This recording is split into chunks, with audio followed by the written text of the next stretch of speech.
na ako raw ay hindi marunong mag-imbestiga. Am I correct? Yes, Your Honor.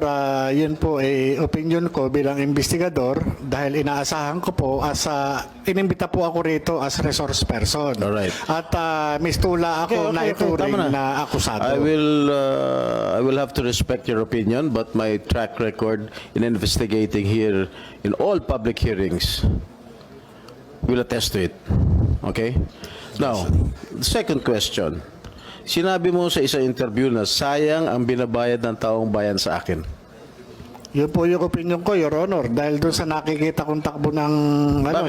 Bakit sayang ang bayad? Your Honor. Dahil ako, ginagawa ko, tinutupad ko ang aking sinumpaan tungkulin bilang inyong senador. Your Honor, parang hindi naman po maganda yung sinasabi ni ni Senator Jinggoy Estrada patungkol sa akin. Para namang ako talagang hinuhusugahan ako'y may kaso pa lang at hindi pa napapatunayan sa hukuman. Hindi kagaya po ang ating butihing senador nakonvict na po. Wag naman po. Alam mo, Mr. Morales.